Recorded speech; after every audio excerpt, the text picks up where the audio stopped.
नमस्कार साथियों, सार्थक पहल बदलाव हमसे पुनः एक बार स्वागत है।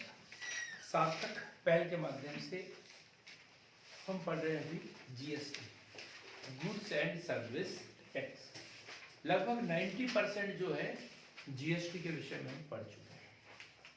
जीएसटी की शुरुआत जो है सबसे पहले 2000 और कौन सी समिति का गठन हुआ था, अपनी बता पाओगे?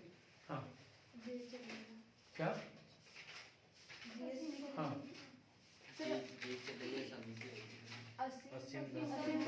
असीम दास गुप्ता समिति। असीम दास गुप्ता समिति कब? 2000 सन 2000 में सबसे पहले शुरुआत असीम दास गुप्ता समिति 2000 में। और उन्होंने ही बोला कि ये जीएसटी जितने भी अप्रत्यक्ष कर हैं इनके पुनर्गठन होना चाहिए, फिर से व्यवस्थित होना चाहिए। इसके बाद हमने पढ़ा 2003 विजय केलकर समिति, और इन्होंने जीएसटी का नाम भी दिया। जीएसटी का नाम भी दिया कि सभी करों को, जितने भी अप्रत्यक्ष कर है केंद्र सरकार के, राज्य सरकार के, इनको एक कर देना चाहिए और एक देश एक कर प्रणाली के रूप में इसे विकसित करना चाहिए। ये कब की घटना? 2003। फिर विशेष अधिकार युक्त समिति का गठन किया गया कब? 2004 में। और इसके अध्यक्ष असीम दास गुप्ता। और इसमें क्या था, राज्यों के मुख्यमंत्रियों को भी इसमें शामिल किया गया था, क्योंकि ये वो मैटर है जो पूरी कर प्रणाली को प्रभावित करने वाला है, केंद्र सरकार के भी और राज्य सरकार के भी करों को प्रभावित करने वाला था। तो इसलिए 2004 में विशेष अधिकार प्राप्त समिति। बाद में कौन कौन बने इस समिति में? सुशील मोदी, और उसके बाद में के मणि 2011 में के मणि भी इसके अध्यक्ष बने। फिर हम देखते हैं इसके बाद में यदि देखें तो पी चिदम्बरम उन्होंने घोषणा की थी कि 2010 तक किसी भी हालत में जीएसटी को लागू कर दिया जाएगा। और इससे पहले एक समिति का गठन किया था और उन्होंने पूरी अनुशंसाएं की थी, लेकिन वो अनुशंसाएं क्या हो गई? अस्वीकृत हो गई। केलकर समिति की जो रिपोर्ट है वहां पे अस्वीकृत हो गई, इसलिए इसे लागू नहीं कर पाए। और फिर हम देखते हैं 115वां संविधान संशोधन विधेयक। 115वां संविधान संशोधन विधेयक कब लेके आए थे इसे? 2011। 115वां संविधान संशोधन विधेयक 2011। लेकिन क्या हुआ, लोकसभा में तो पास हुआ, लेकिन राज्यसभा में ये असफल। राज्यसभा में क्या हो गया? ये असफल। तो फिर क्या हुआ? बात बिगड़ गई। फिर 2014 में नई सरकार द्वारा फिर मंत्रिमंडल में इसे पारित किया कि नहीं, जीएसटी वाला जो है वो पारित करना चाहिए। हमने उसमें ये बात भी बताई थी कि जो कर की जो दर थी वो 22% थी और बाद में संशोधित करके कितना कर दिया था? 18% कर दिया था। लेकिन जब नई सरकार जब 2014 में लेके आई 122वां संविधान संशोधन विधेयक, तो इसमें कर की जो अधिकतम दर थी वो 28% थी। और इस तरीके से ये जो विधेयक है 122वां संविधान संशोधक विधेयक 19 दिसंबर 2014 में लोकसभा में प्रस्तुत किया गया था। 6 मई 2015 को लोकसभा द्वारा पारित किया गया और 3 अगस्त 2016 को राज्यसभा में यह पारित हुआ। चूंकि संविधान संशोधन विधेयक है, इसलिए इसमें आधे से अधिक राज्यों की सहमति होना आवश्यक। आधे से अधिक राज्यों की सहमति होना आवश्यक था। तो पहला राज्य जिसने जीएसटी को सहमति दी, असम। कितने राज्यों की सहमति चाहिए थी इसके लिए? निधि 17। क्यों चाहिए थी योगेश कुमार? क्योंकि 29 राज्य और 2 राज्य जहां पर विधानसभा थी, दो केंद्र शासित प्रदेश जहाँ विधानसभा थी, दिल्ली और पांडिचेरी। और हम 2017 की बात कर रहे हैं, 16 की बात करें तब 29 राज्य थे, तो 29 और 2 कितने हो गए, 31, है ना। तो इसका आधा कितना होता है, 16, और आधे से अधिक तो 16 और 1 17, इसलिए 17 राज्यों की सहमति की आवश्यकता थी। तो पहला राज्य हो गया असम, और 17वां राज्य हो गया राजस्थान, जिसने जीएसटी को स्वीकृति दी। और जैसे ही 17वें राज्य द्वारा स्वीकृति दी गई, 8 सितंबर 2016 को राष्ट्रपति महोदय द्वारा भी इसे लागू करने की स्वीकृति दे दी गई। राष्ट्रपति महोदय द्वारा कब स्वीकृति दी गई? 8 से बोलो। 8 सितंबर 2016, 8 सितंबर 2016 को स्वीकृति दी गई। और बोलो एक बार, अभी तो बोला था मैंने, फिर भी गलत हो गया। 8 सितंबर 2016 को राष्ट्रपति महोदय द्वारा स्वीकृति दी गई, और इसे 1 जुलाई 2017 को लागू किया गया। यह हमने पढ़ लिया था। इसके बाद में हमने क्या पढ़ा? Threshold limit. थ्रेशहोल्ड लिमिट मतलब वो लिमिट जो टर्नओवर जीएसटी से छूट के दायरे में होगा। तो शुरुआत में 20 लाख और 10 लाख था, वर्तमान में 40 लाख और 20 लाख। 40 लाख रुपए सामान्य राज्यों के लिए, मध्य प्रदेश, उत्तर प्रदेश, राजस्थान, पश्चिम बंगाल ऐसे राज्यों के लिए, और 20 लाख पर्वतीय उत्तर पूर्वी राज्यों के लिए, मेघालय, त्रिपुरा, मणिपुर, सिक्किम ऐसे राज्यों के लिए 20 लाख रुपए। कितनी है? 20 लाख रुपए। रिवर्स चार्ज हमने पढ़ा, रिवर्स चार्ज। सॉरी, हाँ बोलो अमरदीप, रिवर्स चार्ज क्या है? सर जीएसटी करने पर जो छूट दी जाती है, हाँ, वो रिवर्स चार्ज कहलाता है। योगेश बोलो। नहीं पता तो यहाँ काय के लिए आए हैं, फिर पता होना चाहिए ना।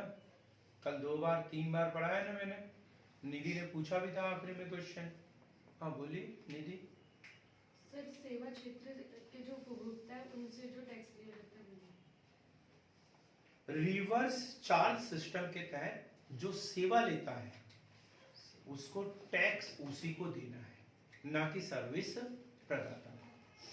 जो सेवा लेगा वही टैक्स देगा, ना कि सेवा प्रदाता कंपनी। हमने सर्विस टैक्स पढ़ा, तो सर्विस टैक्स कौन जमा करता था? सेवा प्रदाता कंपनी। यहाँ उल्टा कर दिया, ये इसकी विशेष खासियत थी, रिवर्स चार्ज। अब हम बात करते हैं आज का जो टॉपिक है, goods and service tax network, GSTN। GSTN, goods and service tax network. Ankit Kumar तुम ध्यान से सुना करो, तुम्हें मैसेज करना पड़ता है, फोन करना पड़ता है, भाव तो भी आसमान पे चल रहे हैं लोगों के। हाँ, GSTN, goods and service tax network. क्या है कि हमने पढ़ा कि जीएसटी से क्या हुआ, पूरी प्रक्रिया बड़ी आसान हो गई है। सब कुछ क्या हो गया, ऑनलाइन हो गया, पारदर्शिता आई है। तो ये पारदर्शिता ऑनलाइन होना तो ये काय के भरोसे हुआ है कि जीएसटीएन नेटवर्क के जरिए हुआ, इसके जरिए हुआ है। जैसे कियोस्क वगैरह होते हैं ना, पूरी सेवाएं देते हैं, उस तरीके के नेटवर्किंग इसमें हुई है कि कोई कहीं पर भी बैठ के जो है वो जो जीएसटी जो होता है वो टैक्स जमा कर सकता है। सबको एक एक नंबर प्रोवाइड किया हुआ है, जैसे व्यक्ति का आधार कार्ड है ना, तो वैसे ही एक नंबर दिया है, जीएसटीएन नंबर दिया है। तो उस नंबर के माध्यम से पूरी उनकी एंट्री रहती है कि इसके ऊपर कितना टैक्स आने वाला है, कितना इसमें जमा किया है, कितना इसने इस पे बकाया है। तो ये पूरा जो है तो जीएसटीएन नेटवर्क। तो जीएसटी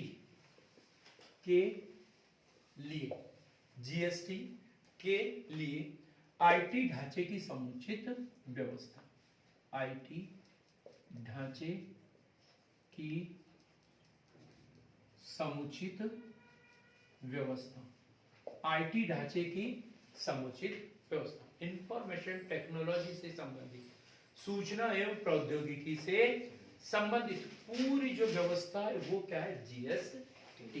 वो क्या है, जीएसटी। करदाताओं को विभिन्न प्रकार से, करदाताओं को विभिन्न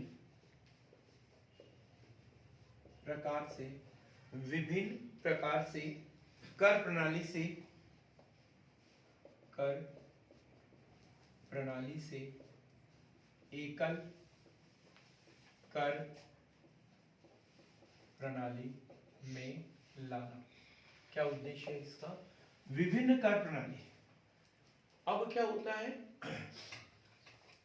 एक नंबर है, ये एक बिंदु है जीएसटी वाला, और इसके जैसे सूर्य से कैसे किरणें निकलती है ना, ऐसे ढेर सारे नंबर निकले हुए हैं, और एक नंबर आपको अलॉट हो गया। अब आपको इधर उधर किसी दूसरी चैन से जुड़ने की बिल्कुल आवश्यकता नहीं, आप सीधे किससे जुड़े हो, एक सिस्टम से जुड़े हुए हो, आपको अलग अलग कहीं जाने की जरूरत नहीं है। पहले क्या विभिन्न प्रकार के कर होते थे, अलग अलग रास्तों से जाते थे, पता नहीं कहीं कितना पहुंचता था, कहीं बीच में गायब हो जाता था। लेकिन अब ऐसा नहीं है कि यहाँ जो बैठा है वो डायरेक्ट आपके ऊपर निगरानी कर रहा है, बीच में कोई जोड़ीदार नहीं, कोई कुछ नहीं, बीच की कोई जो लिंक है वो क्या हो गई, खत्म। अब डायरेक्ट आप उससे जुड़े हुए हो। तो क्या है, एकल कर प्रणाली, एकल कर प्रणाली। भारत सरकार व राज्य सरकार के साथ मिलकर, भारत सरकार व राज्य सरकार के साथ मिलकर, भारत सरकार व राज्य सरकार के साथ मिलकर एक विशेष उद्देश्य की, एक विशेष उद्देश्य की प्राप्ति के लिए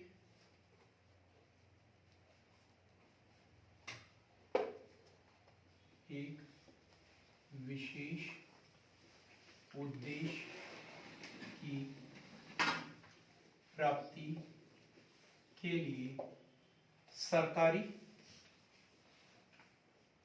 व गैर सरकारी संगठनों के सहयोग से कार्य करना।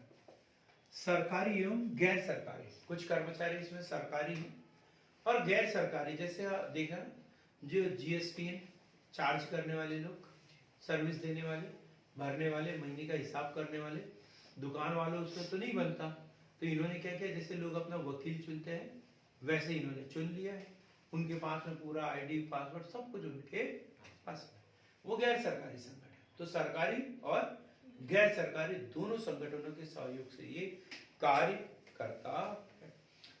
अब इसमें जो जीएसटीएन नेटवर्क है, इसमें केंद्र सरकार की हिस्सेदारी, केंद्र सरकार की हिस्सेदारी, केंद्र सरकार की हिस्सेदारी है इसमें 24.5%, 24.5%, और राज्य सरकार की हिस्सेदारी, राज्य सरकार की हिस्सेदारी वो भी है 24.5%।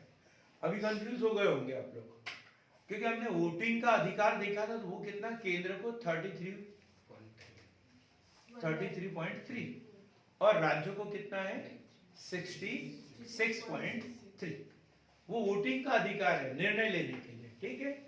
लेकिन ये जीएसटीएन नेटवर्क में जो उनका पैसा लगा हुआ है, तो उसमें हिस्सेदार केंद्र सरकार कितनी 24.5, राज्य सरकार की 24.5। शेष किसकी होगी, गैर सरकारी।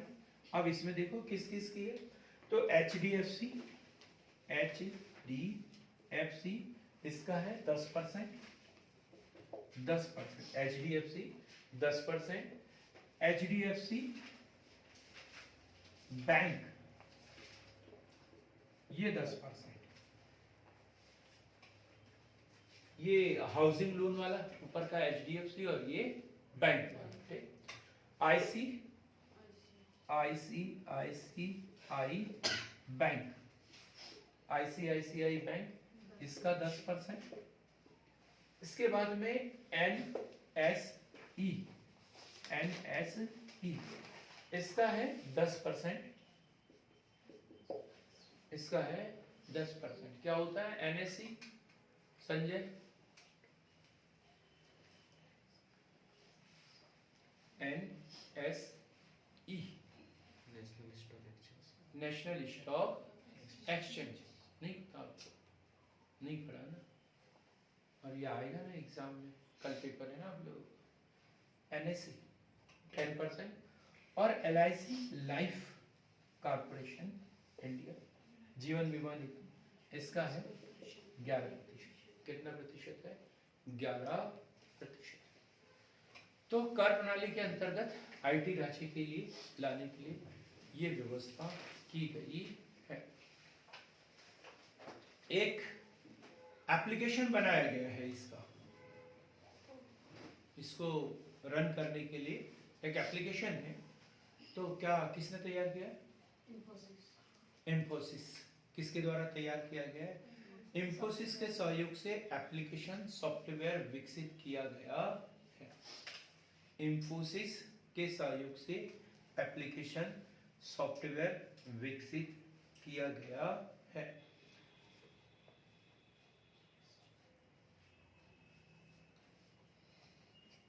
सार्वजनिक GST पोर्टल, सार्वजनिक GST पोर्टल मतलब एक इंटरफेस प्रदान करने के लिए कि कोई भी आदमी जाकर इसे एक्सेस कर सके, इसके लिए एक अलग से इसका पोर्टल बना दिया हुआ है, ठीक। तो सार्वजनिक GST पोर्टल देश के किसी भी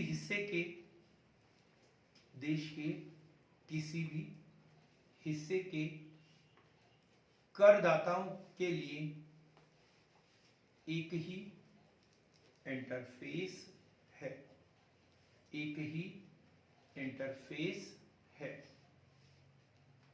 एक ही इंटरफेस है। तो इसके साथ हमारा जो GST वाला चैप्टर है वो पूरा होता है। आगे अगला जो वीडियो होगा वो होगा अधिकतम सामाजिक लाभ का सिद्धांत व अच्छी कर प्रणाली के लक्षण। तो हमारे चैनल को लाइक कीजिए, शेयर कीजिए, सब्सक्राइब कीजिए। बहुत बहुत धन्यवाद।